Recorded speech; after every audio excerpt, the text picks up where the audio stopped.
Hello everyone, welcome back to another episode of Over Easy. My name is Manny, in case you're new here, or welcome back. For you, it has been a week since my last episode, but for me, I just filmed the last episode yesterday. In case you didn't know, I'm pre-filming all my episodes because I'm going out of town for the next 2 weeks, so need to have all my episodes up and ready to go, or at least filmed so that I can edit while I'm on my trip. So yeah, I'm here again the next day. Despite the fact that it's only been a day, I actually have different rosebuds and thorns, so let's get into that right away. My rose, oh my god, I totally forgot what it was. I forgot what my rose was, but I remember my bud. My bud is I'm really excited to watch The Summer I Turned Pretty on the airplane. I downloaded it onto my iPad on the Amazon Prime app, and I'm so excited to watch it because I've been hearing so many good things about it. So obviously really excited. Also, I'm really into teen chick flicks and coming of age shows and movies, so very excited for that. I also downloaded the book onto my Kindle, so I'm going to be able to read that while I'm away. So I think I won't have time to read the book first before I watch it, so I'll probably just watch the show and then read the book later on during my trip, but I'm super excited for that. My thorn is that I recently bought a lav mic from Amazon, and it had really great reviews and everything like that. I'm pretty sure Jen Im also recommended it in her YouTube video, but I was just trying it out today and it doesn't work. I bought a dongle as well for my phone because my phone doesn't have the USB or the headphone thing, but it's not the dongle because I tried it out with other headphones and it works. I tried the microphone on my laptop and on my phone and on my camera, but it just doesn't work, and I'm kind of sad because I had planned to use that lav mic to just be more adventurous with my vlogging and interview people even when I'm out and about, which I thought would be really fun, but now I can't, but that is okay. Probably just going to return it and reorder it maybe because it just doesn't work. We'll see about that. But that was kind of upsetting. My rose, let's see. What is my rose? My rose, what is a good thing that has happened to me? Let me think.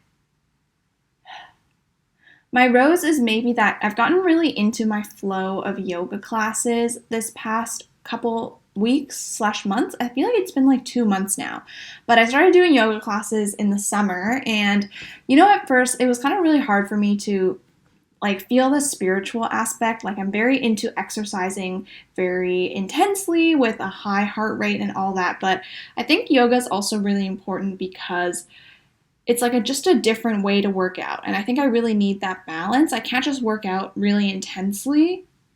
I have to have that spiritual side, that flexibility side as well. And I feel like I've actually been I've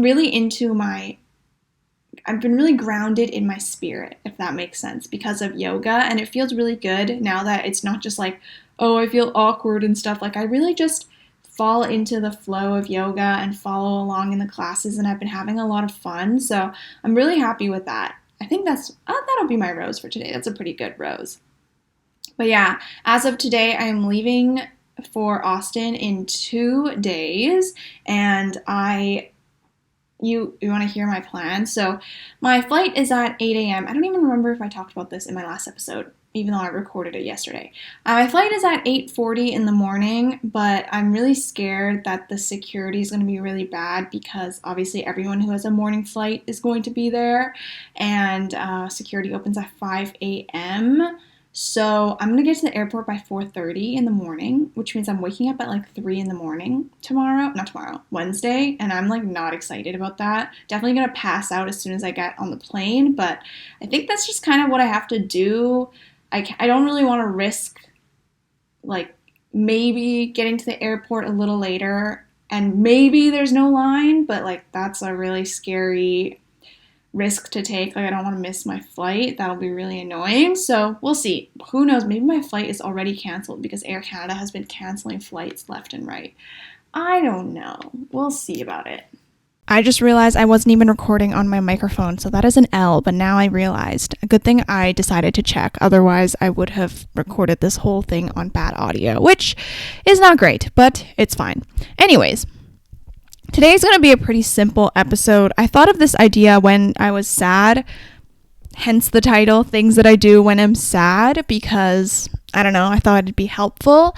I honestly recently have not been, I was thinking about this. My life has been very, very neutral lately. Like, I have really good moments, but I have not had a bad moment in a very long time, other than my existential dread. But there's like a lot of my sadness does not come from external things anymore. All of my sadness comes from me. And I don't know what that is. That good or bad? I don't know.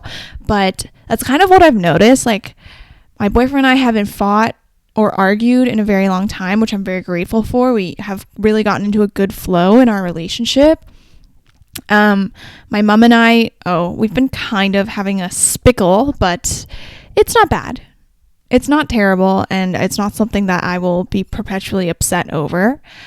But I really haven't had many moments that make me feel bad. And I think it's also because I surround myself with the right people. You know, my friends are people that I genuinely want to be around and that I really like and I want to support. So those are people that also support me, and I feel like I don't have to be fake around them. I've been doing things that I love. I've been having fun at work. Like, I really haven't been sad recently. It's really only been my existential dread.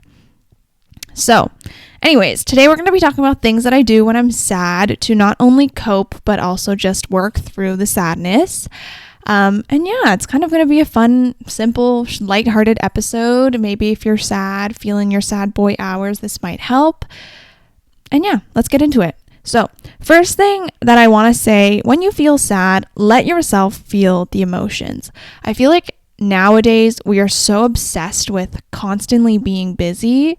And that is one thing that I learned is that is like a trauma coping mechanism, and it's not actually going to help you get over your problems. Constantly staying busy is just distracting yourself, and it's not actually getting to the root of your problems and working through whatever it is you need to work through. So let yourself be sad. Let yourself like have a day in bed, cry, let yourself cry yourself to sleep. I know those are things that obviously hurt in the moment, but to be honest, I think that feels so much better than bottling up your emotions and forcing yourself to be busy and then later on having your little explosion. That's what I found. I used to be such a big bottler before, and it was just not fun because ultimately I would explode with all my emotions, and there would just be so many things building up inside of me. And also it just felt like every day I could not live life to the fullest because I always had so many things on my mind. So I feel like when you're faced with a sad thing, like just let yourself cry and just let yourself be sad that day, that week, whatever it is. Your feelings are valid, and you shouldn't tell yourself that you're not worthy of feeling sad just because maybe your problem's not as worst as the next person. That doesn't really matter. Like, your emotions are your emotions. Just let yourself feel them. That's something I've really been trying to advocate for myself this past year, and just working through that. Anyways, just some tips with crying if you need some. My first tip is to cry in the shower. I think this is a pretty common tip, and that is because obviously in the shower you're already getting wet, so it's gonna just fall right through into the shower. And also it's really normal for people to be puffy and red after the shower just because it might be a little bit warmer. So if you're worried about people asking you that you're crying and all that, like, cry in the shower and then it'll probably be really normal for you to look kind of red and puffy afterwards. My other tip is one that I learned from a Michelle Phan video like when I was 13, and I've been using it ever since. The next day, like typically when I cry in the night, the next day my eyes are extremely puffy the next day. My eyelids get all swollen and it kind of looks like I got like stung by a bee or something. And what I do is I take 2 spoons and I put them in the little freezer. Once they're sufficiently cold, they don't have to be there for too long. Like, honestly, 10 minutes is pretty much good. I take the back end, the convex part of the spoon, and I press it up against my eyelids.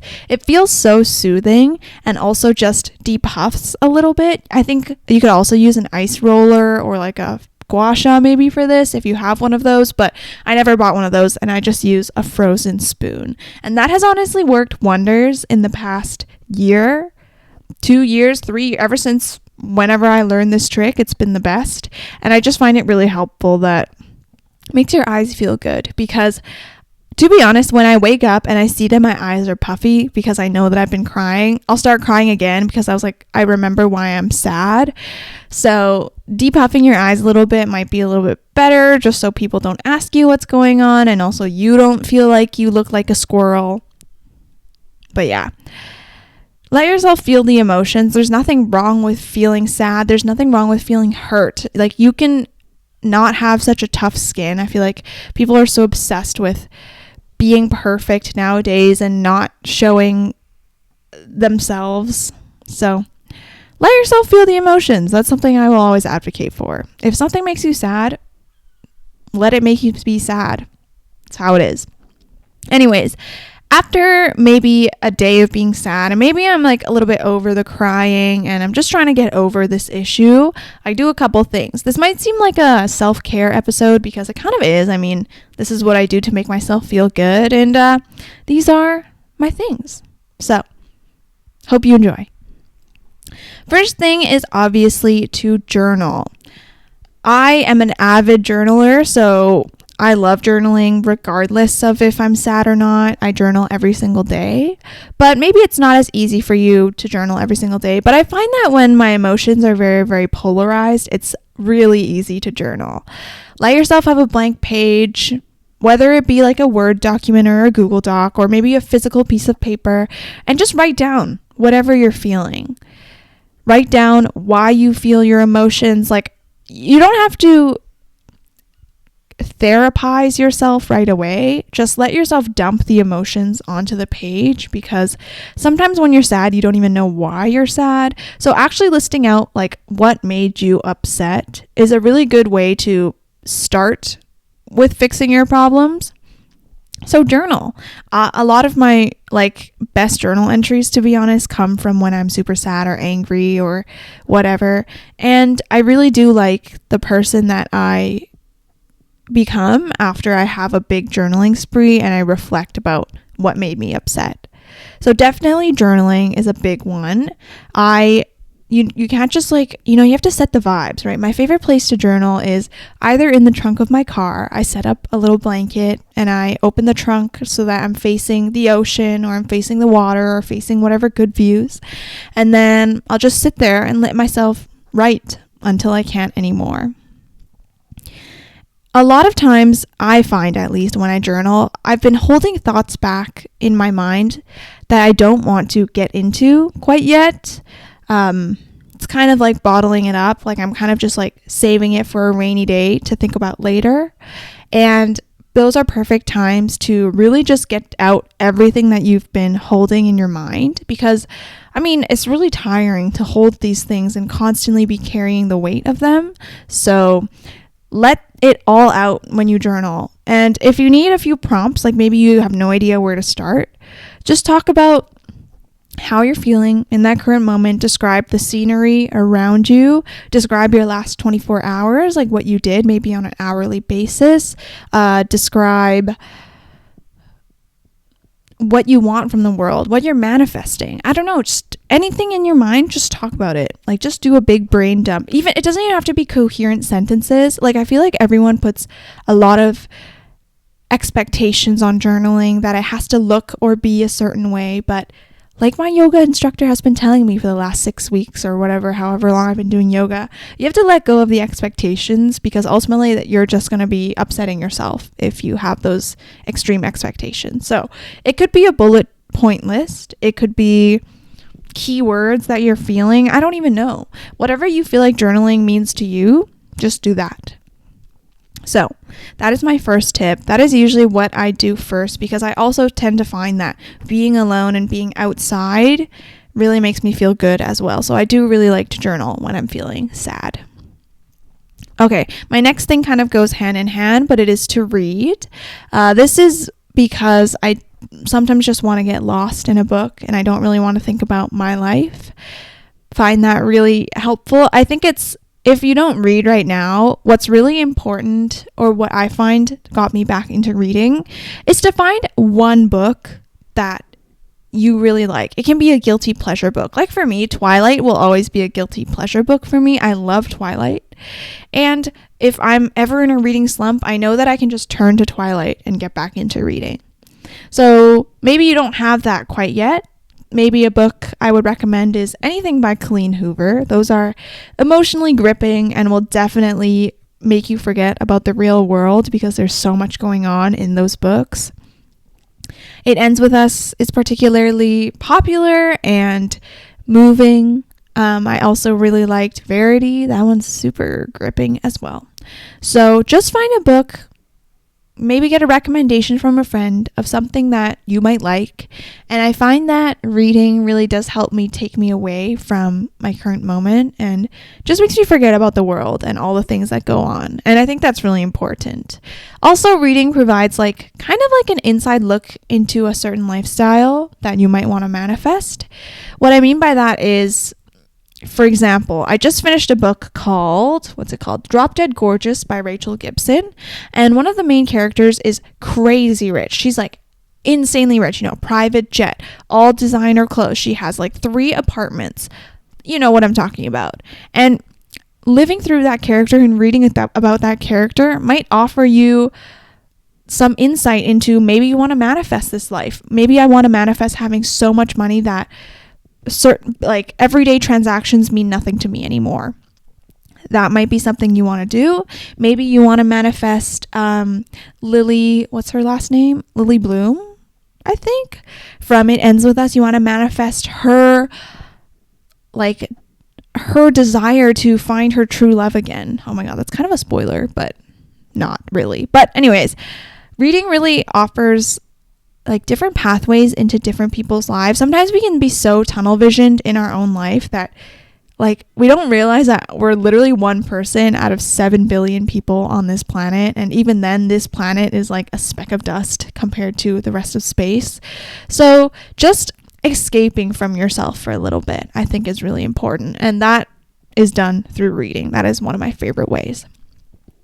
My next way that I try to get over my sadness is to work out or exercise or just do some form of movement. It doesn't have to be an intense workout like lifting a gazillion pounds in the gym, but even just taking a walk. Yesterday, I decided not to drive. I had a few errands to do, and I decided to walk all of my errands because they were all in walking distance. And honestly, walking really gives you a different perspective. This is what I noticed. This weekend, my boyfriend and I celebrated our anniversary, and we did a bike ride around downtown Vancouver. And I've never biked downtown Vancouver. I've walked it, and I've also driven it tons of times. But biking really shifted my perspective and offered me new insight into places I've never even been before. And I think that's also similar to walking. Walking gives you such a close-up view of everything around you that is really different from biking or scootering or driving.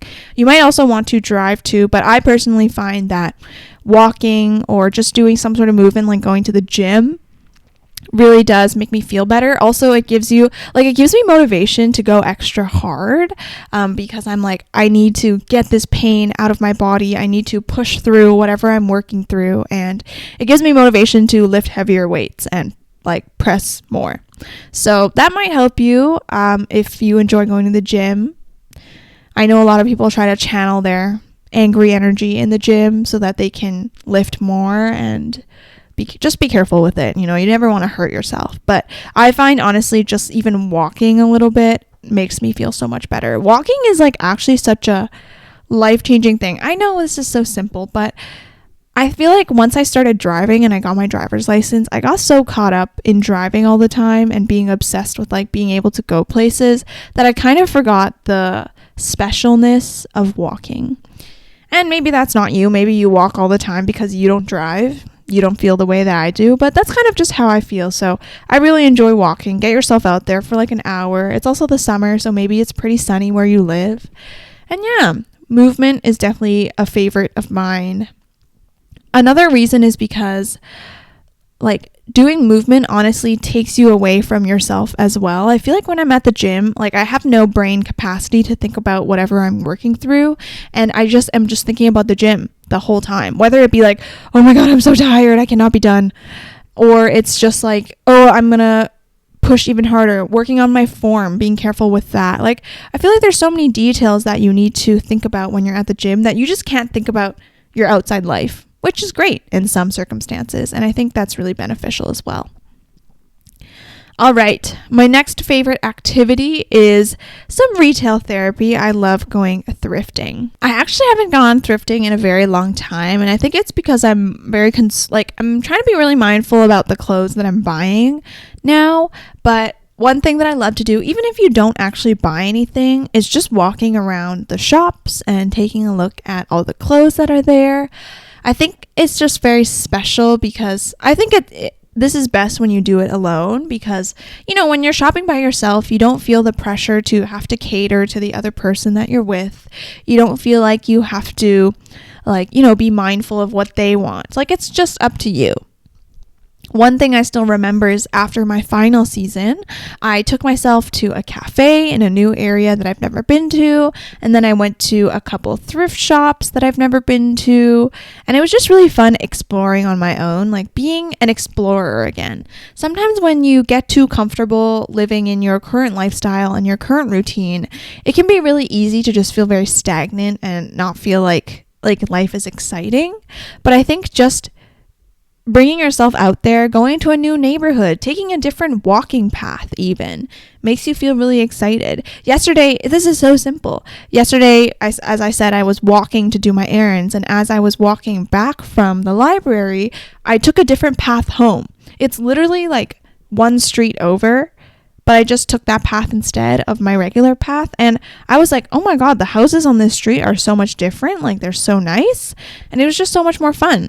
I think I just read a quote in a book. I can't remember which book it is, but we just have to be mindful that nothing really ever grows in our comfort zone. It's definitely possible to be there and be comfortable there, but just know that nothing ever grows there.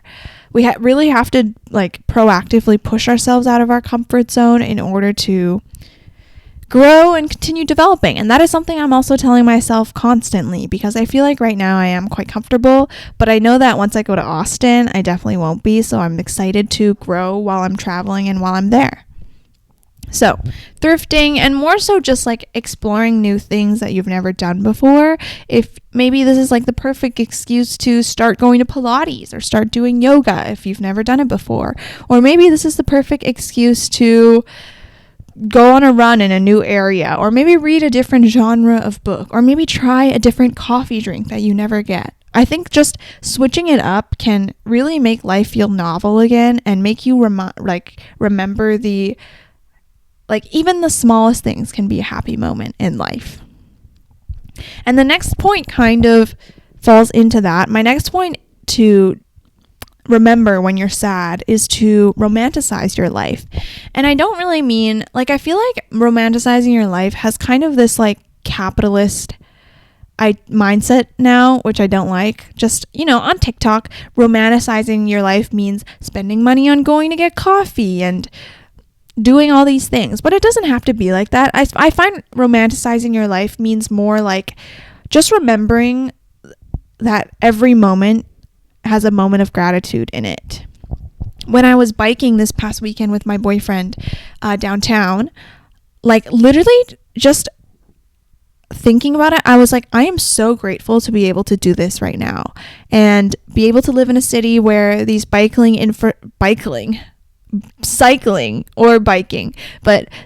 infrastructures exist, and that people are active and want to do this. Literally the whole time I was just feeling so grateful that I have an able body that I can move and be active in, and that all these opportunities are just available to me. Even if you're not able to spend money, but even just romanticizing waking up in the morning is something that is not something to be, played down. Not everyone gets that opportunity, which is very sad. And you need to remember that literally every moment you should be grateful for. I'm so grateful all the time. If you need help with that, I think starting a gratitude log, so maybe it's in a notebook or just a piece of paper, but just simply writing one thing that made you happy or you're grateful for can really do wonders for your mindset. And truly, I think happiness is rooted in gratitude. So being grateful, romanticizing your life is really, really important to remember when you're feeling down. My next tip / thing that I do when I'm sad is a YouTube video binge. I know, probably not the healthiest thing, but it makes me feel good. And I really do enjoy watching other people having a good time because it makes me feel happy. You know what I mean? Like when I watch a vlog and someone's having a lot of fun doing something, then it also makes me feel good, just like osmosis through the screen or whatever. So definitely watching YouTube videos, consuming media, it can be TikToks for you, whatever it may be, just something that makes you feel good. You can eat your favorite snack and just enjoy, and I think it is a lot of fun. My last thing that makes me feel good when I'm sad is talking to friends. And this one I say with a little bit of hesitation, not because I don't like my friends, but I usually try to wait until most of the issue has passed or I feel a little bit better about it. I find that when I rant to my friends about issues that I have, especially in regards to my relationship, like let's say my boyfriend and I are arguing and I rant to my friends right away that day, maybe when I'm still heated on emotions, I say a lot of things that I don't mean and don't want to say / want to take back the next day. But obviously words can't just be taken back like that, and what's said is said. So I find talking to friends does help, but maybe after a few days or once you've gotten over most of the issue. And this kind of just helps so that you're not swayed by your friend's decision. Like you do what you want to do, and that your friend's opinions are just there to offer maybe a bit of devil's advocate or support or whatever it is you may need. I do find that venting can really help, but not everyone is looking for advice and not everyone is looking for a solution. Some people are just looking to talk. So I think it's really important to distinguish that, maybe by telling your friends, hey, I'm just looking to vent. Like you don't have to say anything back, but I'm just looking to say these words out loud. That might help. Or even if they want to offer a solution, maybe listening to that will also help you as well. So talking friends does really help. And also, I think retroactively, when you go back to those issues in the future, you realize like, oh, I was being such a dum-dum, and I realized that this was a much smaller issue than I thought it was, which doesn't mean your feelings aren't valid in the moment. Sometimes it just be like that, and you just feel like you're being a little silly. So I think reflecting about the issue, talking to people about it after the fact also really helps as well. But anyways, today's episode is going to be a little bit shorter just because, I'm a little busy getting things ready to go out of town. Next time I talk to you, it'll be in a couple weeks. I won't be filming for a little bit. So I hope I come back a lot tanner and I have a lot of stories to tell and wisdom to share. But I hope you enjoyed this episode. Hope it helped you out a little bit. We all go through these sad boy, sad girl moments. So don't worry, it's relatable. Just trying to help out anyone I can. So I hope you enjoyed. Make sure you follow the podcast, Spotify, Apple Podcasts. There's an Instagram or on YouTube. And I will see you in my next episode. Bye. I was like, yo.